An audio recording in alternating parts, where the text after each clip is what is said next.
Hey everybody, MS Farzan here, and today we're playing Solasta, Crown of the Magister. Solasta, Crown of the Magister is a role-playing video game developed by Tactical Adventures, and it is a pretty faithful exploration of the 5th edition rule set of Dungeons & Dragons, set in its own world. It is... The best way I can describe it is it is the best tactical implementation of Dungeons and Dragons that I've seen in a long while.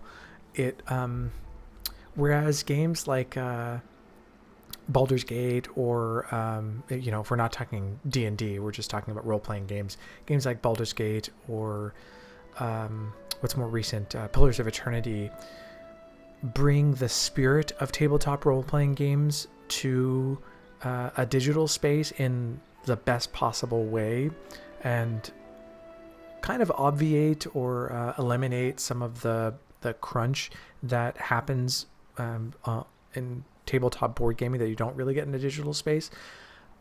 This game, Solasta, just leans full into the tactical aspect of board game and role-playing game, pen and paper role-playing games, in that it allows you to micromanage things like encumbrance, vertical versus horizontal spaces, lighting.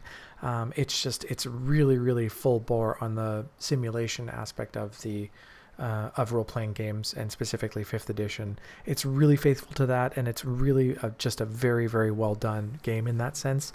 I have to say that its success in the tactical and the simulationist dimensions somewhat detracts from the overall story and playability of the game.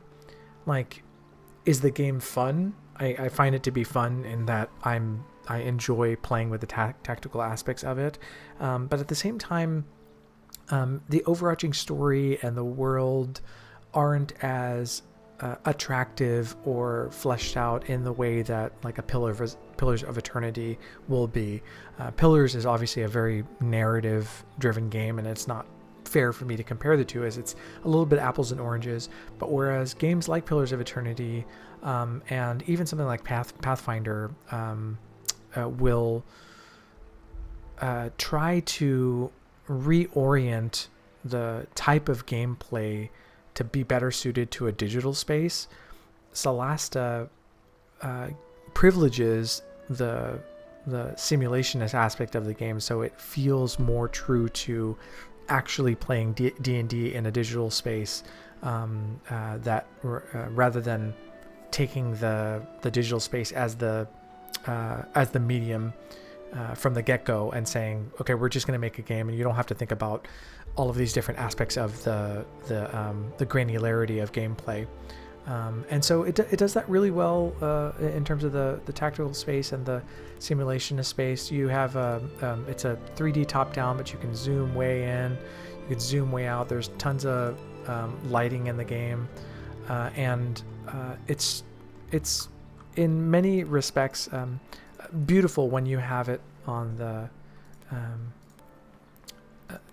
at a larger scale. When you zoom in a little bit or talk to some NPCs, it can feel a bit awkward, as you'll see. Like, it reminds me of Neverwinter Nights, sometimes in a good nostalgic way, sometimes in a not good way in terms of like the character models and the voice acting. Do you sell healing potions? No, we don't. There's a shop for that. But something that is fun is that your characters each have their different personalities, including your main character that you create for yourself. And well, thank you. I guess that's it for us. Stay in the light, my friends. You can micromanage quite a bit in terms of your character progression, and I should say, as much or as little as you want. And I know it's early on in our demo of this game, but I really want to impress on how much they've Tactical Adventures has thought about what you would like to do in the game. For example, in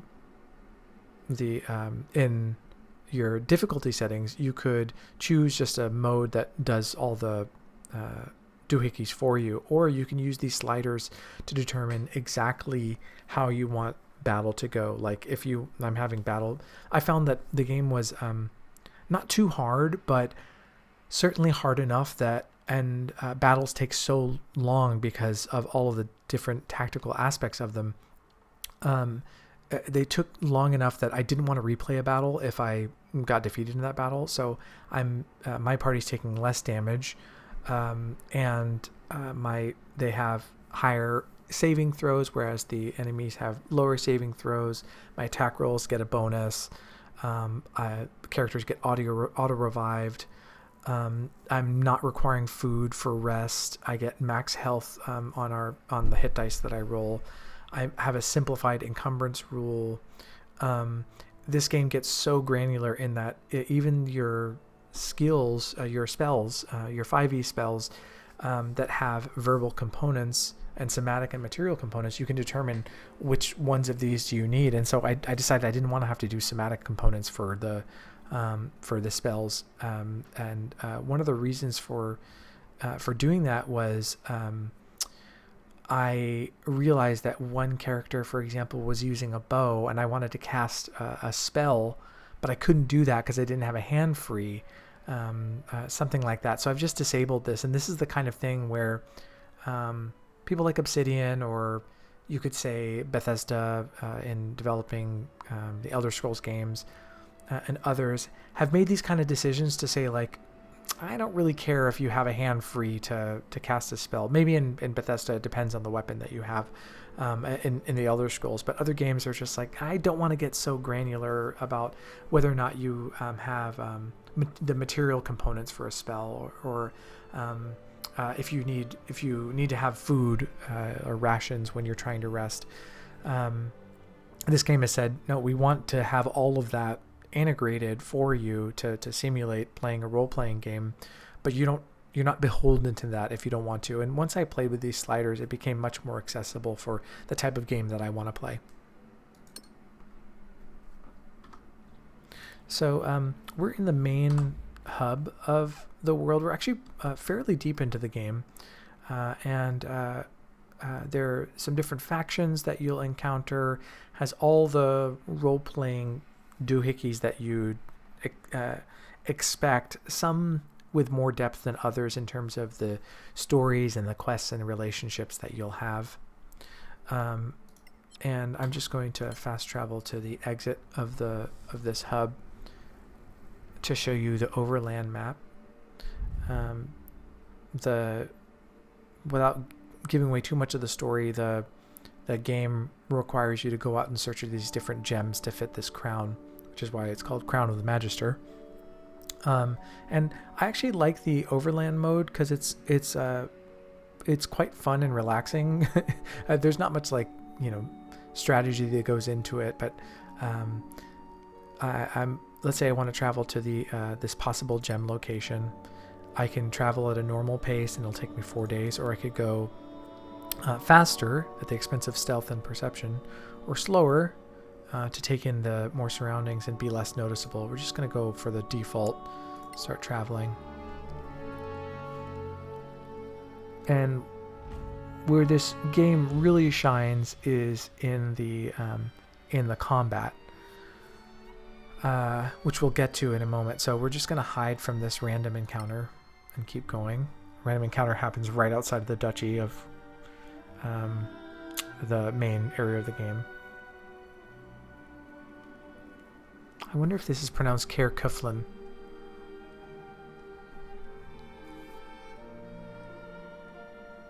And this is just like fun, randomly generated stuff that your characters are doing.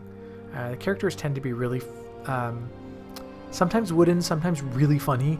Like there have been times when I've been in combat and one of the characters has missed, like critical miss or something, and the dwarf in my party just outright ambiently says, "You suck," and I literally laughed out loud because I was not expecting that at all. So I'm going to hide from this ambush again. So much as you'd expect from overland travel in a D&D game, there will be random encounters that you'll run into.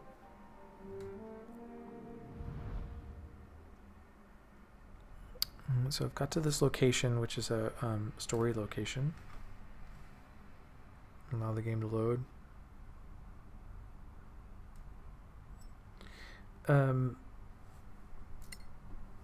The game does a pretty good job at tutorializing its how the different systems are presented. The one thing that I'll say is that I don't know what it would be like to play this game with having no frame of reference for D&D or role-playing in general. Like if you were just to pick this up because it looked fun, I have no idea what your experience would be like. If you look at your how do I look at my character sheets? I don't remember now. Oh, let's look at our okay, so in your inventory, for example, I've pretty much dumbed down the encumbrance because it was too much to deal with all the stuff that you pick up in battle. And there's a one interesting touch to this is there's you know how you're always going to a location, a dungeon, and you just leave a bunch of stuff there. There's actually a scavengers guild that will go and pick that stuff up. I haven't really worked with it very much, but it was just an interesting take. But if you go to your proficiencies and your skills, the weapons and armor that you have, if you want to do crafting, you choose your spells.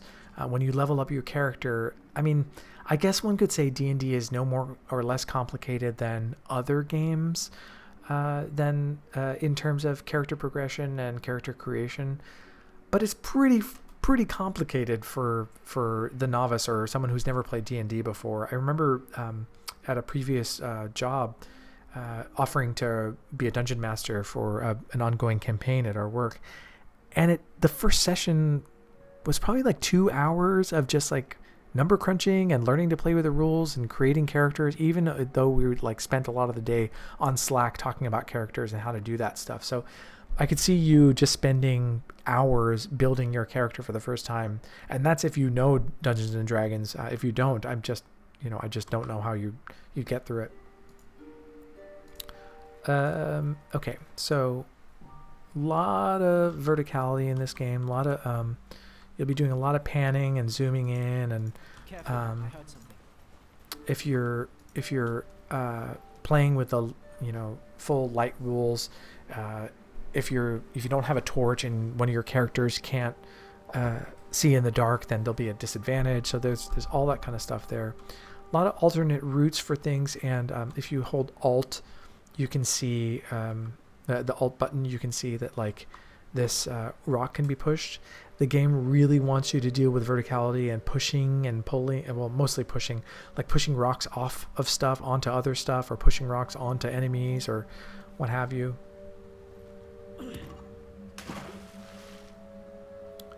So we're going to use this little pathway.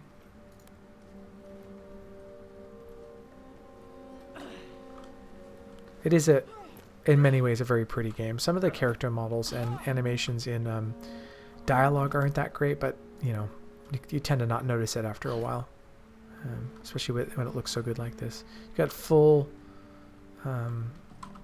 view pan, and it seems like it wasn't stealth, which obviously you can do, and which will help. And here we go. So the initiative order is the same type of thing that you'd expect in D&D. My wizard has rolled first, and the game has a very intuitive may not be the right word, but it's a very well done user interface to get you to understand pretty quickly what you need to do. Specifically, again, if you've played D&D before. If you haven't, I'm not sure how quickly you'd pick up on this. But for example, the blue spaces are the spaces that this character could move without having to dash. You might not know that I have to click dash to be able to go, twice my movement. And like I said, the game wants you to shove people off of stuff. It also does a good job of, once you kind of understand how the user interface works, showing the the turn order here at the top, and also demonstrating line of sight, and whether or not I can reach the target. See how when I mouse over it, there's an X over the cursor, and it says on the left-hand side of the screen that I can't reach the target. It's because the character Nyala is wearing is using a staff, but she can equip her light crossbow, and let's see if that makes a difference here. She does have line of sight, and I can just attack, or I could cast a spell like Fireball, or I have third and second level spells, so we could do Hold Person. I mean, all the classics are here. I'm just going to do a Firebolt to start with.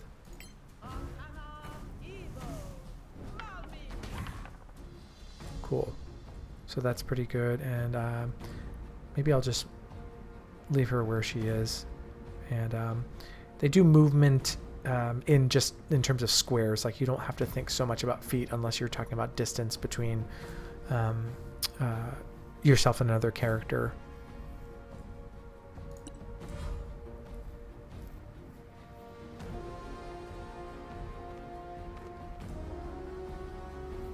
So my main character is like a shadow spell rogue character, and what he does best is just attack, but I'll show you the spells that he has. He has a few different cantrips like Shadow Armor, Shadow Dagger, or True Strike, and 3 situational spells like Comprehend Languages, False Life, and Protect versus Evil and Good. He's also got 1 power, which is Shadow Dodge, which allows him to just teleport 5 squares, and Cunning Action, which allows him to disengage or dash for free. Disengage, the game very much does attacks of opportunity, so you'll, just like 5th edition, you'll have to disengage, take the disengage action to not provoke an attack of opportunity.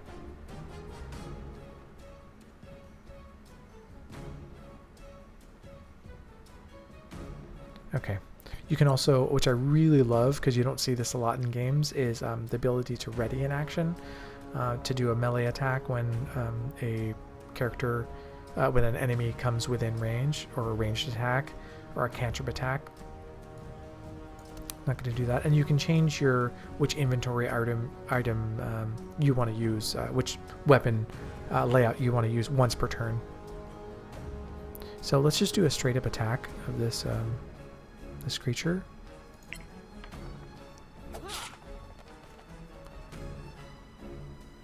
And just for fun, let's shadow dodge over here. And then I could run again if I wanted to, but I'm not going to. I'm just going to stay there like a sitting duck in plain sight of all the goblins to attack me.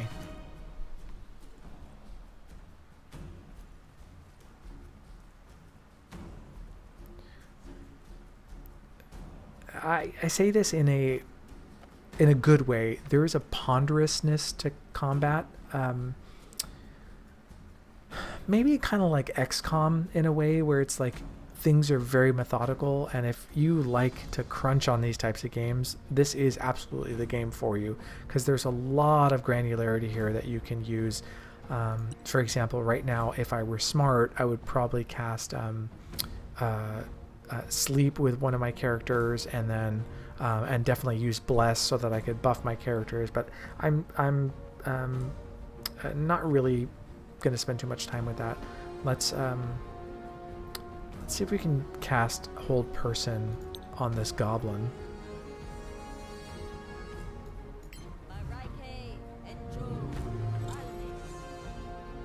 And it failed, so it's held, so that's pretty good. And then I could also cast certain spells as a bonus action. And just like D&D, the game has split things up into your action economy into a combat action, move action, and a bonus action. Part of me just like gets really excited by being able to say that about a video game, that it is so held so faithfully to the game, to the original game. And then my cleric character is going to run up and attack this flying thing. And much like clerics can expend a spell slot to smite. I'm going to do that if it hits. It's a good amount of damage there. Do it again. Smite again. That worked out well. And I also cannot overemphasize how much I appreciate the difficulty sliders, because when I first started playing and the game was hard enough that I would have to replay battles. Battles can be like 45 minutes long because if you're really, really getting into the nitty gritty of it with the lighting and the haven't looked at all at the verticality of the game and how that might impact your combat. It can take a long time, and if you like that, that's great. If you're like me and you kind of just want to, you know, get into the story of the game and like have some good role playing and have a balance between combat and everything else, it really didn't do it for me. So when I made the game a bit easier and didn't have to deal with a lot of that granularity, I started speeding through combats a bit more, and it felt more balanced for me. So I think that's just a great move on the developer's part. I also have this item that is a story item that I'm not going to use so that you don't get any spoilers. And we're going to cast Fireball. And I'm going to try not to get my character in the blast.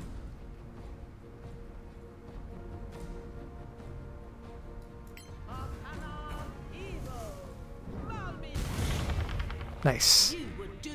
That worked out really well. Pretty happy with that. What kind of items do we have? Vampiric Touch? Yeah.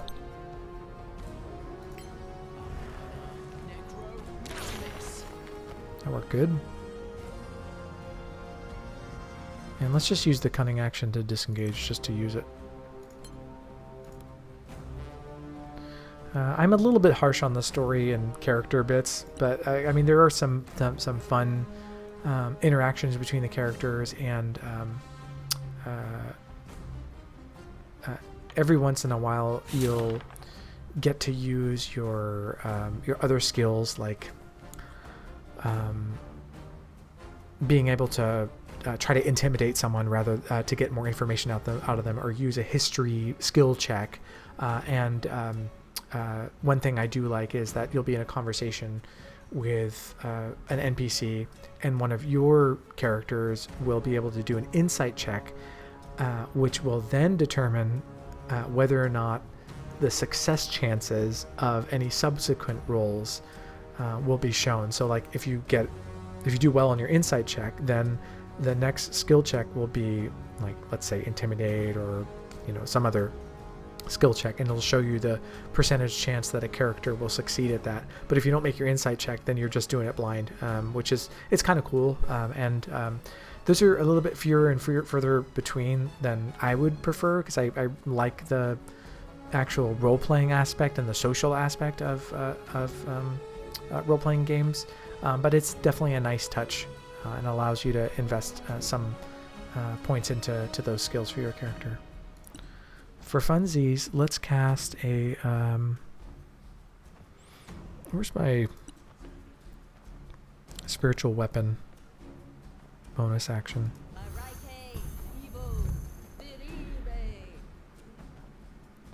And then don't need to use any of my other things, so let's just attack.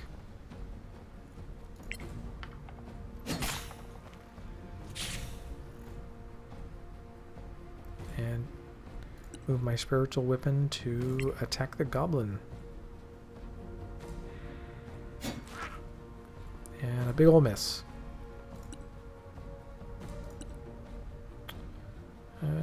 He doesn't have any really like attack spells, so except for magic weapon.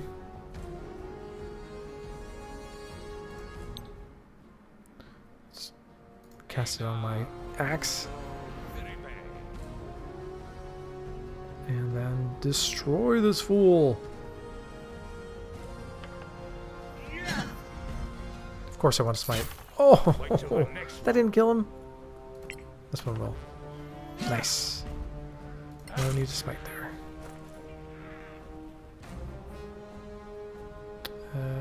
Just wait there, I guess. And this other one is incapacitated. Okay. So now we're going to have to start to stick and move. Let's dash all the way up here.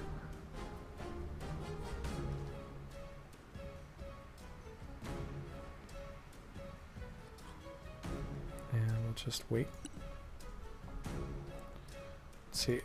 I don't know if I can reach the goblin from here, but let's see. Move to my short bow. And oh no, they're behind a... Oh, huh. Oh, it has half cover because it's behind this like rotting wall. So let's try and see if I can attack it. Ah, I got him. Not too bad. I'm going to use my cunning action to get even closer. And I think I'm working through like difficult terrain with this water, which is why I can't run very far.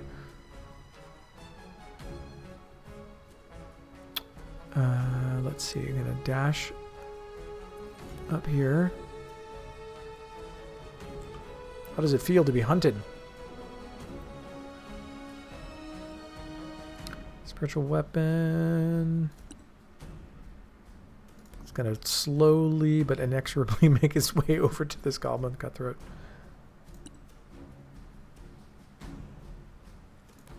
And yeah, if you're really into like the light rules and stuff, you can. It's pretty cool because they'll have torches around, or you can cast light on one of your weapons to make sure that the area of effect around you has light, and so there's some cool stuff there.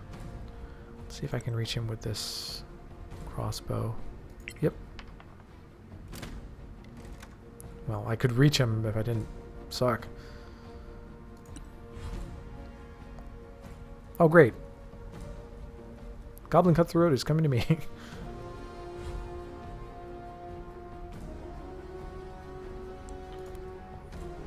Let's see. So we're casting from above. Should we cast Fireball on this one goblin? Like we should.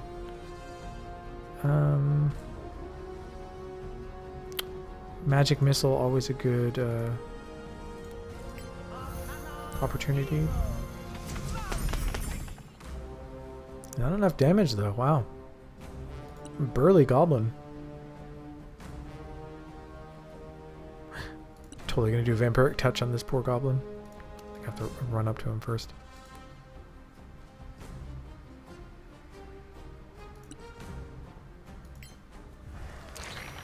Go on! Wow. This goblin is really just up for fighting all night. Switch over to this crossbow. See if I can take him out. Maybe the goblin is not the problem. Maybe I'm the problem. Come on, spiritual weapon. There it is. 13 damage from the spiritual weapon. Nice. What were these goblins doing here? They were probably attracted by something. So, in addition to the story bits that come up when you finish a combat, you might have noticed that there was a survival check. And so the quest log is really straightforward in terms of the way that it's laid out. There's also an adventure log that just keeps track of literally everything that you're doing in the game, like the overland travel that we did, and whether or not the party found food, or what kind of food they found, or any of those things. Which, as a as a person who enjoys having things output to a log during when programming, this just really speaks to me.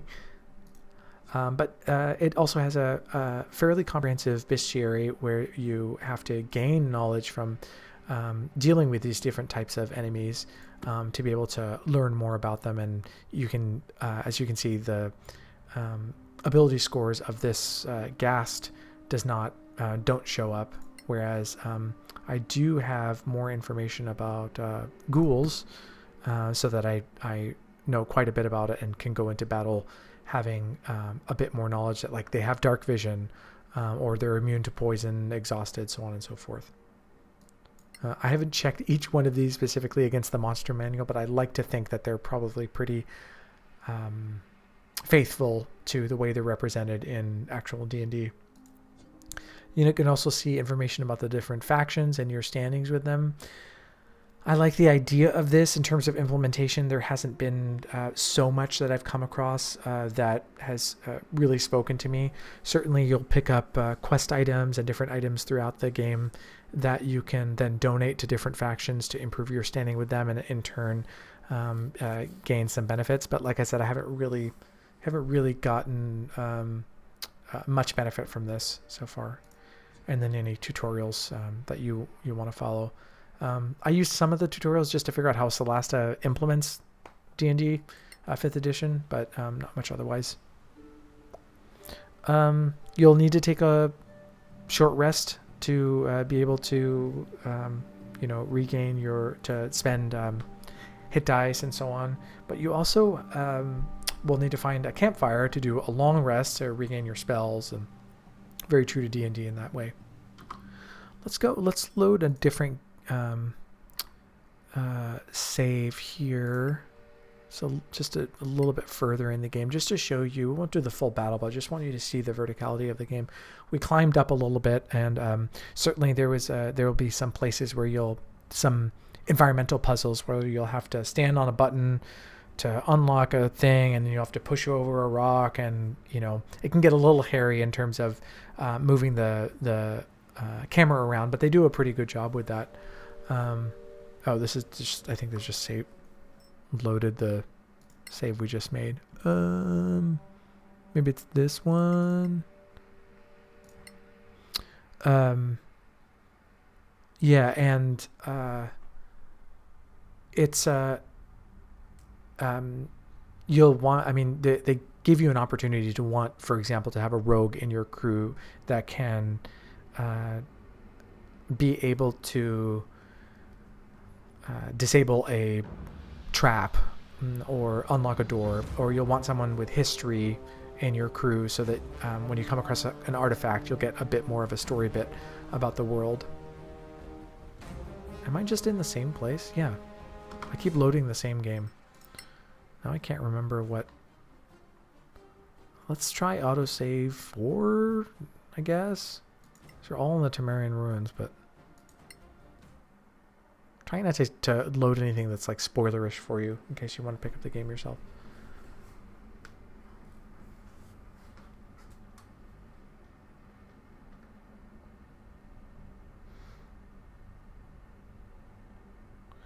Something I just want to, impress. Here it is. This is the one I was thinking about. So I'm going against a bunch of different goblins, and I've done this incorrectly because my characters are pretty spread out, and I think I didn't stealth in this area, or they didn't.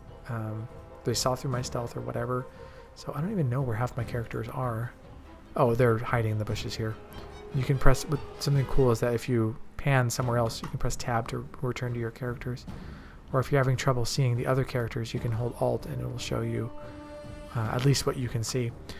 Something I just want to impress is just how interesting it is from a design perspective, to determine in a game like this to say, we want to make this as close as possible to the tactical role-playing game experience. It's not like a theater of the mind game. We want you to see the squares. We want you to move your miniatures around. And we want to make this as faithful to the real experience as possible with the sliders. I just think that's a really interesting design choice. So as you can see here, my characters are on these cliffs, and the other goblins are like all over here, and so I have to deal with cover, I have to deal with range. Because we're outside, I don't have to deal with darkness and the lighting rules, so that makes things a little bit easier on me. But this is a great way for me to just get my wizard geeked by putting her out there. I'm not even sure if I can reach anybody right now. But I can cast Fireball.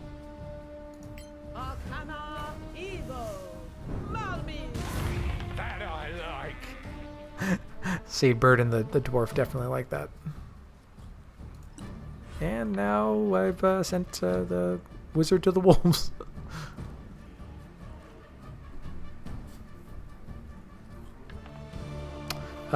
So that's funny. This goblin just sometimes if your character is able to and wants to jump more than a certain amount of squares, has to make an athletics check. I think athletics and not acrobatics, athletics. And if it doesn't roll well, it's just going to be knocked prone, which this poor goblin did. And actually, let me see if I can do some tomfoolery here to get where I need to go. We'll run, and then we'll see if I can shadow dodge up here. I certainly can. Let's move this around so you can see. And then with half cover, I'm now going to attack this character. The mouse over shows that the goblin cutthroat is prone, so I'll be at a disadvantage to attack them. And this other goblin has half cover, so +2 to AC. But this one, just ready for me to attack it. You like it? Not too bad.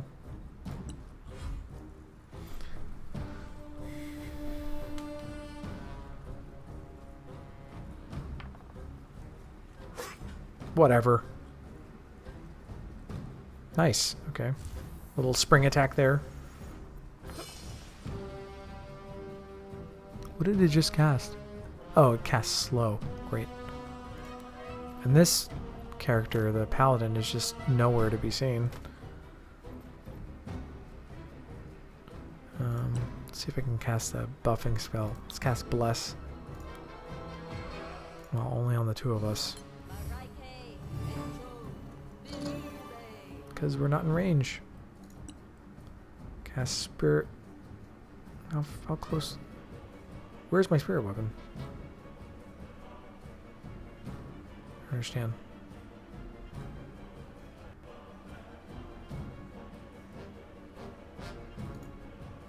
Is my spirit weapon out already? Okay, whatever. If there's anything I can light in range? No. Okay, stop fooling around. Okay, Burden, who is blessed.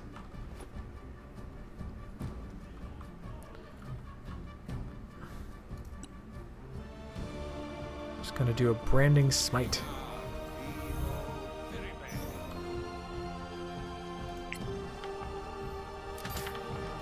Nice. Do it again. 11's not gonna hit them.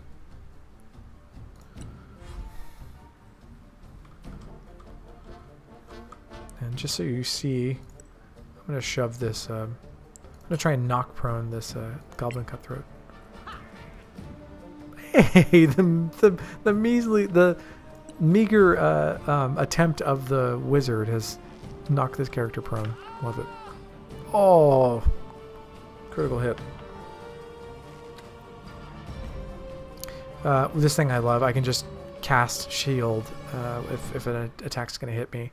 And it gives me a pop-up to let me know that for my wizard, also for my main character. Whatever. You can't hit this.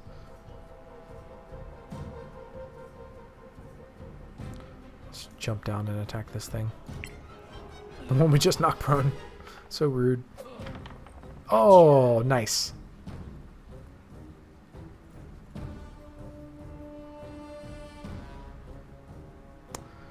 Yeah, good. Okay. So, I mean, that's... Get to do my shield again. That's Solasta. It's really well done. Is the best way that I can say it. It's got all the bits and bobs that you'd expect from a faithful interpretation of 5th edition. In a digital space. What it lacks in story and kind of general world building, it more than makes up for in its tactical fidelity to the 5th edition rules, and it really does feel like you're playing Dungeons and Dragons on the screen.